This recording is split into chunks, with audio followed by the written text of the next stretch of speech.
mbokk yi dal leen ak jàmm ci seen émission le débat du jour tey li ñu tànn di waxtaane mbirum politique rawatina mbirum coalition bi ñu yoowee Benno Bokk Yaakaar te mu ànd ak président Macky Sall ci nguur gi jamono yi ñu toll nii li ñu seetlu ci coalition boobu mel ne dafa mel ne ñi parti yi ko bokk seen i wax bokkul ndax bu waa parti socialiste ak waa LD yëkkatee ay kàddu fan yi ñu génn di naqaru lii mooy transhumance waaye tamit di naqaru lii ñu ne mooy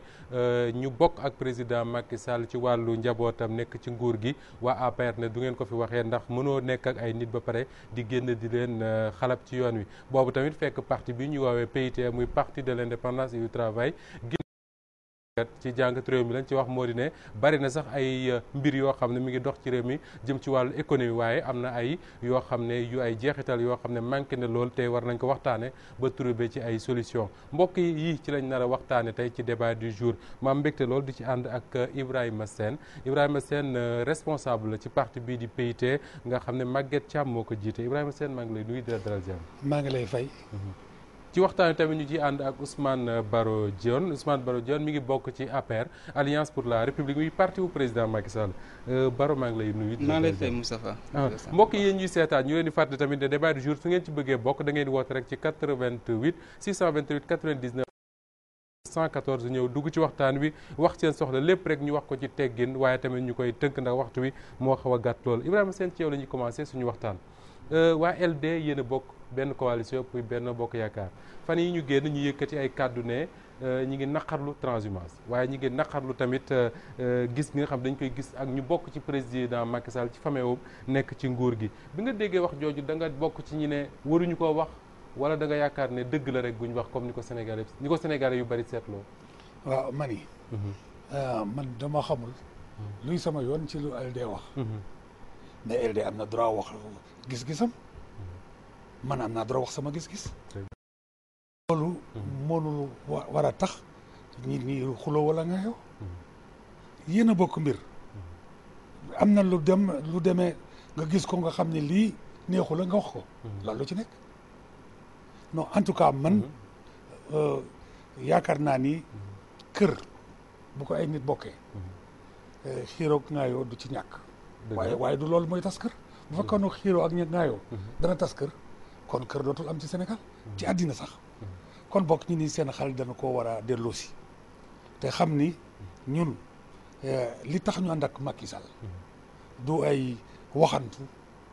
moo koy sooxee boo xam ni méngoowul ak li nu diggaaleeg moom loolu moo ko mën a sooxee waaye ay wax yi fi transhumance bi mani lu tax coow bari ci. lu tax coow bari ci loolu kay la leen war a laaj parce que yéen ñi bokk même coalition bi déglu lu tax coow bari ci. man moo ma jaaxal parce que. quand même Macky Sall bi mu nekkee candidat moo ni bu nu ko falee. dana wàññi mandat. waaw fii la ko waxee. mani moo ko wax. ba Sénégal yëpp dëgg la waaw. mais loolu jarul coow. bu wàññee. askan wi xam bu wàññiwul askan wi koy diggaale mais kooku yoonu kenn nekku ci ba muy jar di xuloo di ngaayoo kon comprendre kon lu tax waa ñoom Baro Dione ñi à chaque fois bu seen alliés yi waxee yu mel noonu rek ñu génn dal seen kaw mais mani ci biir famille bi la loolu dana am d'accord mais terewul bu nu jàppalantee ci fii génn ànd ci leneen kooku ci biir famille bi la mosoo gis famille boo xam ni dafa muy njaboot gu yaatu doo ci ñu jubóo ci lépp non c'est pas possible. d'accord loolu mënul am ci àddina. Ousmane Baro Dione yéen lan moo leen gêné ci wax ji waa LD wax. voilà jërëjëf Moustapha maa ngi nuyu di nuyu Sénégal yi ñuy seetaan di nuyu sama co-débatteur muy monsieur Sène. Je pense que comme ni ñu ko waxee c'est vrai que bu ñu nekkee ci coalition mun nañ accepter que mu am débat parce que dañoo àndoon. demander Sénégalais yi ñu voter le président Macky Sall. Président Macky Sall aussi am lu mu engagé woon. dañuy ànd gagner ànd gouverner. te ci logique boobu la nekk. alors bu ñu àndee di gouverner aussi c'est vrai comme ni mu ko waxee mun na am un débat contradictoire mais si suñu sañ-sañ. mun nañ ko waxtaanee ci cadre bi nga xam ne mun nañ bokk muy coalition Benno Bokk Yaakaar. parce que li ñu war a xam mooy parti bu nekk. mu ngi am instance am di génne ay communiqué am di waxtaan ak ay structure am mais am nañ cadre boo xam ne moo ñu boole ñëpp muy Benno Bokk Yaakaar donc ci yenn question yi nga xamante ne mun nañ ne question yu sensible la waaye question yu ñu war a waxtaane la war a am nañ ci des divergences de point de vue war nañ mun a toog ci li nga xam ne rek moom lañ ciy ñaawlu mooy xasante beeg ci koo xam ne yéen a ànd nga ànd ak moom ci ngor mu nekk sa gouvernement bokk ak moom le fait que ñu ne d'accorduñ ci transhumance du lu baax d'accorduñ ci famille wu président nekk ci ni ñuy yoree nguur gi est-ce que loolu xas la. non déjà est-ce que rappel à l'ordre ci question yoo xam ne rek dañ ci sax war a waxtaan parce que ci fond bi moom ni mu ko gisee man gisewu ma ko noonu moom ni mu ko jàppee wu ma ko noonu moo tax ma ne ci question yooyu war nañ mën a toog waxtaan ba ñun bu fekkee tey am nañ ci benn convergence de point de vue mais ñu exprimer ko ensemble mais ça li rafetul ci solidarité gouvernementale ak nit koo xam ne da ngeen ànd di gouverner di gérer mais am na yenn question yoo xam ne bu génnee jékki-jékki taxaw ko sa kaw mais day li leen gêné mooy ñu wax ko ci place publique bi disons au lieu que ñu wax ko ci biir Benno mais déjà loolu mooy problème ça pose problème déjà mooy comme ni mu ko waxee ngeen nekk ci kër war di toog di diisoo di pencoo ci biir kër gi def seen cuisine interne mais kenn di génn ci mbedd mi di waxtaanee question yoo xamante war ngeen ko mën a waxtaanee ci biir kër gi ba am ci benn convergence de point de vue loolu mooy li ñuy ñaawlu mais ci principe bi pour man amul benn problème ku nekk am nga sa opinion am nga sa liberté d'expression ak sa ligne de conduite war nga ko mën di exprimer mais quand même sur les grandes questions war nañ mën di toog ci biir kër gi waxtaanee ko bu doon benn problème. Birame Sène lan moo tax kon moom Benno Bokk Yaakaar du ngeen ci tànn di waxtaane ci biir ay instance am maanaam ci point yi nga xam gis ngeen daje di ko waxtaane bala ñu koy teg ci espace public comme ni nga ko waxee. gis nga bu fekkoon ni Benno Bokk Yaakaar am na ay instance yu ñuy convoqué régulièrement waaw loolu mën naa am mais amagul ay instance ñu ngi koy commencé depuis 3 ans ñu ngi koy commencé di wutal ay instance gis nga instance yooyu nag ba léegi taxawul instance yooyu nag bu taxawee kooku ay la yëwan loo am looy wax na nga koo waxee ci instance bi mais tant que taxawagul te nga am looy wax mais foo koy waxee feneen maintenant lenn moo ci transhumance nit ñi doona ko jëlee njël moo xam ni dama jaaxle gis nga transhumance ñaari paaka ñaari boor la gis nga kii bénéficier transhumance dana wàññi doole ñi nga xam ni ñoom la jël ay partisans dana wàññi seen doole mais expérience wane na ni ñooñuy ñëw du ñooñu ñooy tax nga gagné élection kon bokk paaka ñaari boor la da nga néewal doole sa ennemi sa adversaire mais doo ci am ndam surtout da nga ci am sax ay xas kon bokk transhumance ku ko mën a moytu boo nekk pouvoir boo ko mënee moytu nga moytu ko parce que bu transhumance doon tax nit mën a garder nguur kon Abdoulaye Wade du daanu kon bokk lenn moo ci nekk man ni ma gisee li tax président waxee ni mu waxe parce que wax ji yëpp Birame Sène Abdou Diouf fi la leen fekkoon Abdoulaye Wade fi la leen fekkoon doon na pratiquer transhumance PIT ba mu ca tollee doon na ko dénoncer mais tey ni ko président Macky Sall waxee ñu bari moo leen gêné déglu ma aywa ñun li ñu daan dénoncer ci transhumance mooy kuy transhumer pour ñu bañ la daan li am ci yow loolu bu fekkee ni am na ku dem kër Macky te Macky nee na de ku fi ñëw yaakaar ni dama koy aar tu perds ton temps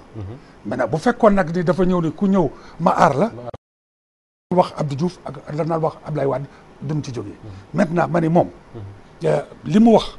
da ngay xool contexte bi mu ko waxee gis nga dañu nekk contexte boo xam ni PDS ñu bari ñi nekk ci biir gisatuñ ci mujj gisatuñ ci ëllëg boo xam ni mënoon am espoir ci PDS ñooñu di wut fu ñu jëm mais bu leen Macky ubbilul bunt ci Idriss Seck la ñu jëm de bu leen Macky ubbilul bunt ci Idriss Seck la ñu jëm bon kon bokk Macky kon politique la kon bokk ma ni moom daal na fexe ba ñi kuy ñëw pour wut kiiraay bu mu ko fa jox kenn ki rey. d'accord kon bokk parce que moom opposition nekk amul lu muy joxe kenn ci rey. kon bokk loolu moo tax ma ni. transhumance bu ko nit ñi discuter. dañu xamul ñun ba nu ko daan ŋàññi lan moo tax ñu koy ŋàññi. d'accord alors Ousmane Baro Diène ñu bari li leen jaaxal moo di ne contradiction yi nekk ci biir Benno Bokk Yaakaar te yéen ci seen parti yéen waa APR yéenay gën a bari lu ngeen di attaqué seen alliés yi bokk na ci waa PS ak waa LD à chaque fois bu ñu yëkkatee seen kàddu lan moo tax kon initiative rupture du jóge ci yéen. da ngeen amul courage yu tàqali ko gaañ wala. non du loolu je pense que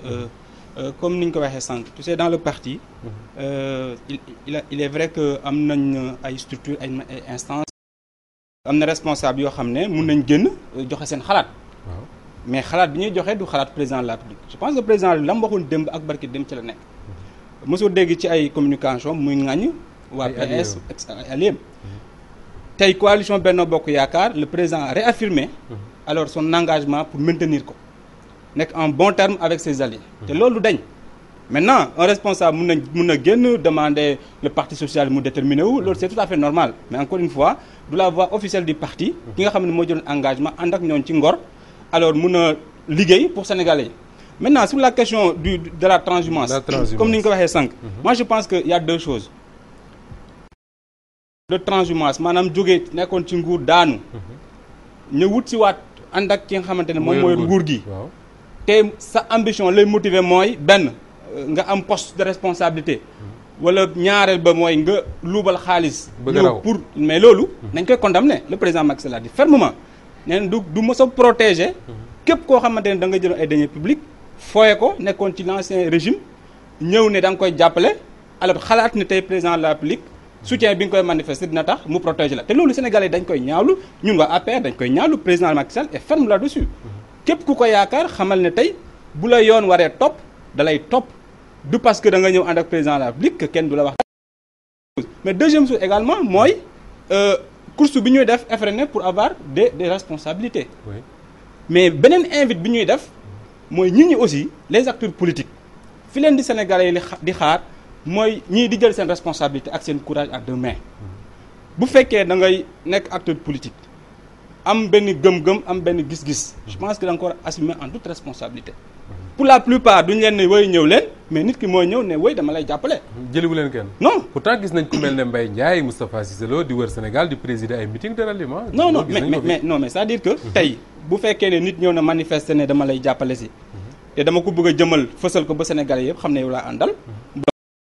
présidel ko loolu amul problème à partir du moment où ñëpp dañuy wax ne transhumance du rafet amul éthique ñu bari ne rafet wuñ ko politique est-ce que kon jar na di meeting pour di ko jëmmal comme ni nga koy waxee non nit ki nga xamante ne déggoo li ma la wax encore une fois nit ki nga xamante ne moom mooy ñëw ne dama lay jàppale te bëgg na ñama àndaloon démb ak barki démb xam ne tey ñëw na ànd ak APR ànd ak président Macky Sall faaw mu woote ne nit ñi léegi fi ma nekkoon nekkatuma fa yéen laa àndal pour que ñëpp xam ko d'accord mais tey invite bi ñuy def encore une fois c'est-à-dire que éthique bi nga wax morale ñun dañ ko soxla ci Sénégal parce que encore une fois il faudrait pas que image bi nga xamante ne moom la suñu acteur politique wala joxe alors ñu joxe beneen image maanaam lépp loo xam ne àndul ak valeur àndul ak éthique àndul ak morale même si Moustapha Cissé Lo nee na politique amul éthique non Moustapha Cissé Lo loolu la moom la engagé Ibrahima Sène est-ce que divergence yi am ni yi ñu constaté ci biir Benno boole ceeg Baro Diène mi ngi koy fàttali sax à chaque fois dañuy dégg ay responsable APR Baro Dione ay responsable APR ñu naan tel parti na déterminé wu par rapport à la présidentielle bi ñu jëm wala mu seet na mu def est-ce que loolu menacé wul tey existence su Benno Bokk Yaakaar ci boobu ma ni gis nga wax naan léegi ci njëlbeen ni Benno Bokk Yaakaar kenn ko mën a menacé existence muy Macky Sall ndax coalition bi Macky la ñu àndal. seen yoon newu ci APR dégg APR Macky 2012 PS ñun PIT gisuñu leen. Macky la ñu amal affaire. bu Macky mënatuma ànd ak yéen wala li ngeen di wax neexuma nan tàggoo ñu tàggoo dégg nga de mais du xebuma kenn ci APR mais du kenn muy jóg ci APR dal ci kaw PIT topp parce que noonu la damay fay ñun duñu fayoon teg ñooñu. du nu fayonte ak kenn duñ seen nawle non mais du question nawle du question nawle dan du ñoom lanu ci du ñoom lanu àndal fas li nu fas ak Macky lañ ko fas te gisaguñu lu tax ñu mën a féewaloo gisaguñu ko maintenant bu ne transhumance li ci ñii nii dañuy ñëw pour mën a ba nekkee ci nguur daanu. nga ñëw dellu nguur gi ñu gis fësal ko bu nu fàtte. ñu réew yi mel ni sunu réew. dafa am ñit ñoo xam ni ay légitimiste la ñu. légitimiste mooy. nguur gu taxaw moom ngay àndal. loolu yoon la. loolu yoon la am na ci réew yu ne te même sax bu nu gisee les communautés religieuses les chefs religieux sont des légitimistes. nguur gu ñëw ñu am na ñu ne ñoom duñu contre non mais loolu mooy légitime am na ñoo xam ni noonu la ñu bindoo. d'accord dégg nga alors mais légitimisme boobu de plus en plus askan wi.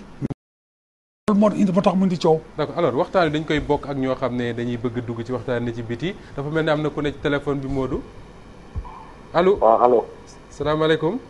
maaleykum salaam. sëñ bi noo tudd. Mat Mbaye di woote jàmm la. waaw yow la ñuy déglu.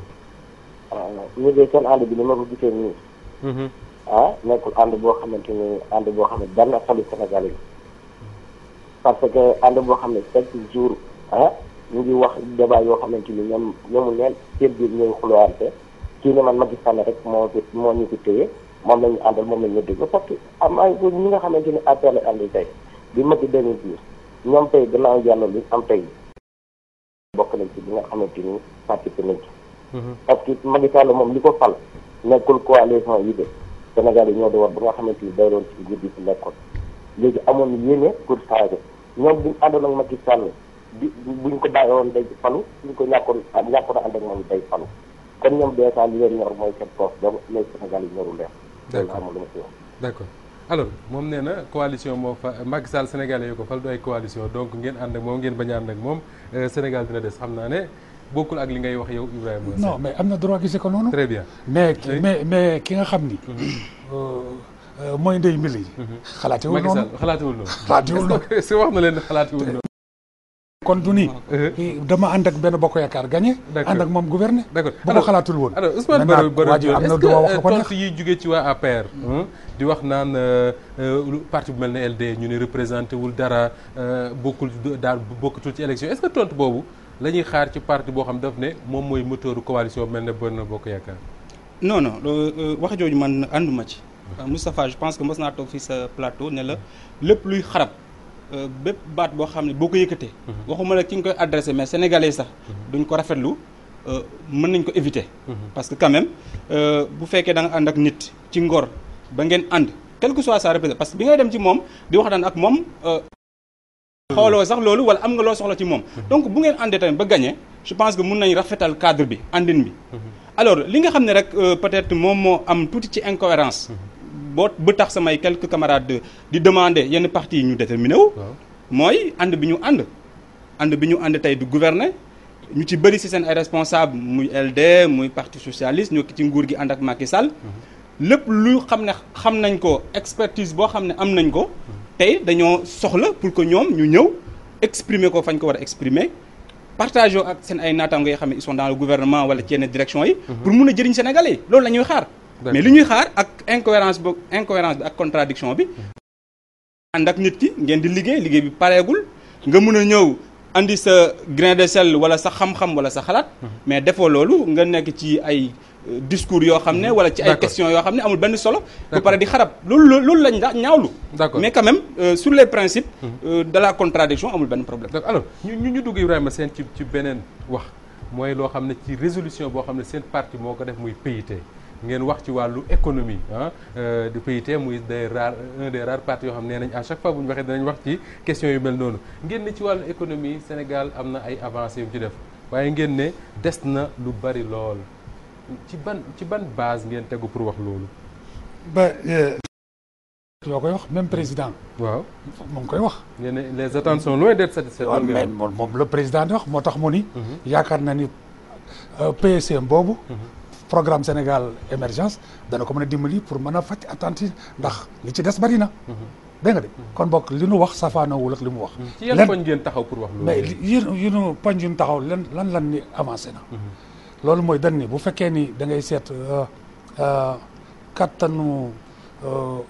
sénégalais pour mën a dund. waaw boo gisee ñi am salaire. seen salaire yokku na ndax dana wàññi impôt bi ñu ci doon teg. boo gisee njëg yi dañ ko maîtriser ba jógul ndax politique bi nu ko def boo gisee location yi wàññi nañ ko kon bokk kattanu Sénégal jóg na. loolu ngeen tuddee avancé mooy avancé. ñu ni des na ndax emploi des na lu tax emploi des na boo gisee statistiques yi 2014 nga méngale ko 2013 emploi secteur moderne yi dafa wàññi ko kon bokk ñu ni lii rëq-rëq la boo xam ni war nañ ci jóg. d'accord dégg nga de. mais loolu lépp boo ko tënkee. mooy gis nañu rafetlu nañ ni am na loo xam ni avancement bu baax la. am na loo xam ni des na te yemul foofu kooku ci économie rek la. mais dama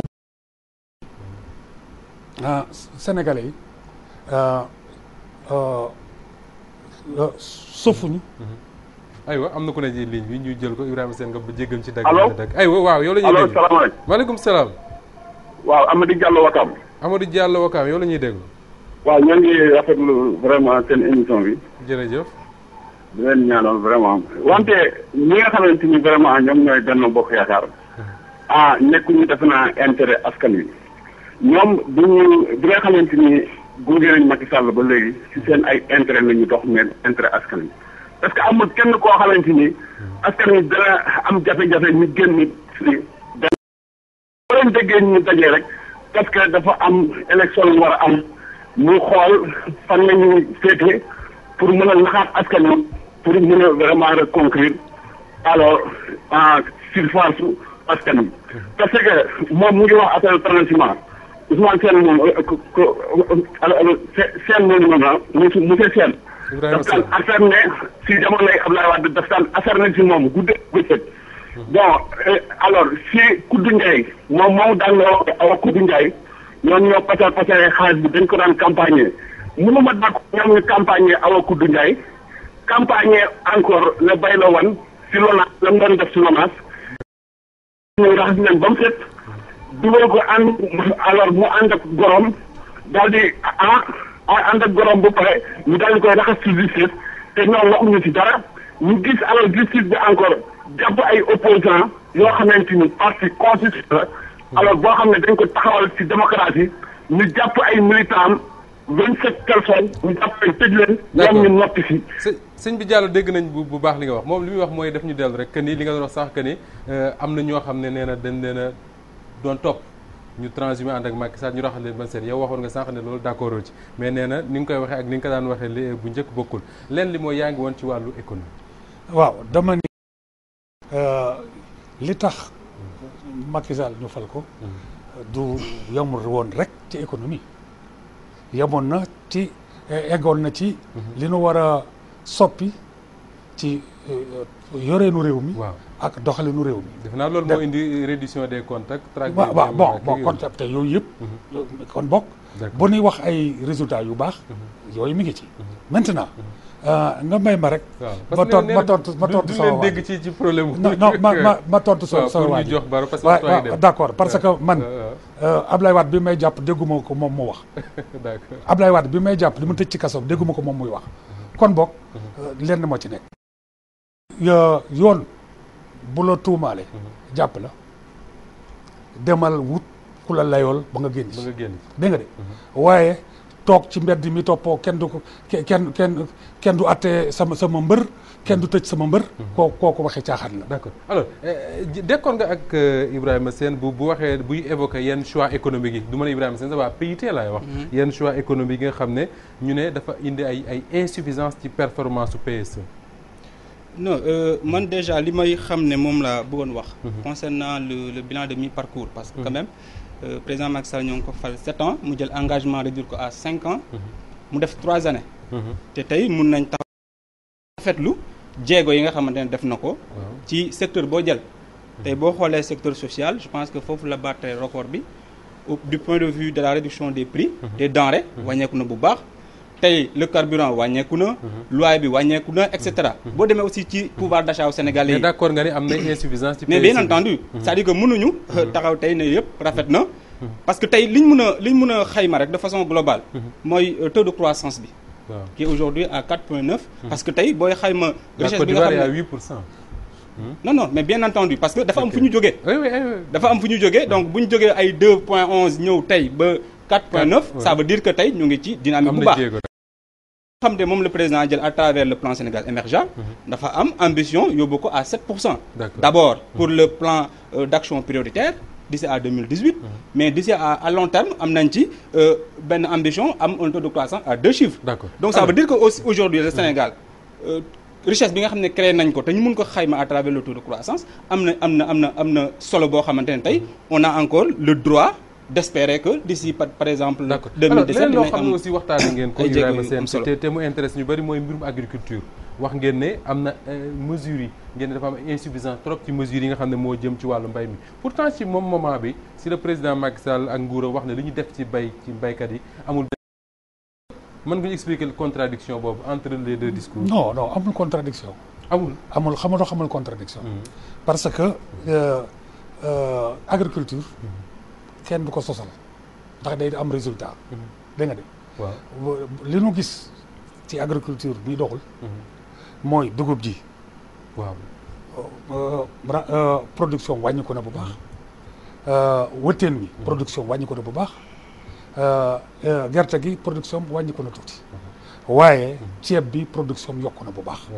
kon boog mënoo tëb topp baax na wala bon na am na lu baax am na lu bon comme ni ñu ko waxee dans entreprise humaine bon kon boog agriculture fi nga xam ni financement bi fi mu ëppee résultat yi gis nañ ko mooy ceeb bi li ñu def ci ceeb bi comme financement génne na résultat tax na mais fee mbay mi mbayum dër di bon mbayum nawet lan fa defa ko si néew te mu ëpp ñee lan daan def taxul mu jur lañ doon xaar dégg nga kon boog agriculture moom ku ne mën na wax lu ne waaye moom kenn mënu ko sosal voilà moom bu buggee ñu bu meññee ñu xam alors est-ce que li waa PIT di wax nii muy ay jàngat yu am solo jëmale ko ci wàllu agriculture économique yooyu est-ce que tey jii Benno Bokk Yaakaar Macky Sall créé woon ay instances yoo xam ne ñii dinañ fi mën a ñëw wax lu mel noonu au lieu que ñu koy teg ci presse bi doon woon gën mais ñu ngi ci processus boobu donc wax na la sànq ne day bëgg a yàgg nag 3 ans non mais du mun a gaawee parce que dafa am ay normes yoo xamante ne wala ay jaar-jaar yoo xam ne faaw nga jaar fa parce que du lu ñuy yàkkamti pour que rek satisfaire peut-être les Sénégalais wala la presse et cetera donc c'est-à-dire que ñu ngi ci benn processus def nañ yàggul benn séminaire donc pour mettre en place un comité de réflexion boo xam ne dañuy bu ngeen ci taxawul gaaw mbaa réeróo yi du gën a bëri non réeróo amul réeróo am na réeróo am na non réeróo yi mooy par presse interposée rek benn nit taxaw fële wax te ça c'est pas la coalition yaakaar encore une fois dama bëgg rek rassurer nos alliés rassurer leen que ni les contradictions yi ñu dégg dans la presse parce que benn responsable APR jóg na wax benn responsable LD wala PIT mais loolu du changer rapport yi nga xam ne moom lañ am dans le cadre de la coalition responsable la ay instance u PIT ñoo wax ak instance u LD c'est différent non mais c'est-à-dire que moo tax sànq bi may commencer dama ne la liñ ci mën a naqarlu mooy élégance ba wala solidarité ba doon xaar gisu leen non mais dama ne la tey war nañ mën a ci cadre bi nga xam moom lañ bokk te ñu war ko nag comme ni nga ko wax sànq ñu institutionnaliser ko ba mu am ay cadre de concertation am ay instances ñu fay daje di waxtaan mais comme amagul na ay rëq-rëq yooyu di am mais pour man c'est des épiphénomènes le président il reste constant dans ses engagements mooy ànd ak ñiy liggéey te ñooñu aussi dañ leen di invité ñu ñëw ci cadre boobu lépp loo xam ne war nañ ko cee wax Ousmane Baro Dior waxtu journal bi moo jot maa ngi lay gërëm bu baax merci beaucoup Moussa trop di la dalal yow ak Ibrahima Sène bu PIT mbokk yi lii seen débat du jour la woon version wolof bi xam naa dañuy xaar journal bi jeex rek bu jeexee incha allah ñu ñëwaat ci version tubaab bi en direct lañ koy def ngir bëgg yéen tamit yi ngeen mën cee bokk fu ngeen mënti nekk ci réew mi ak ci bitim réew jërë ngeen jëf ba beneen yoon incha allah merci à vous grand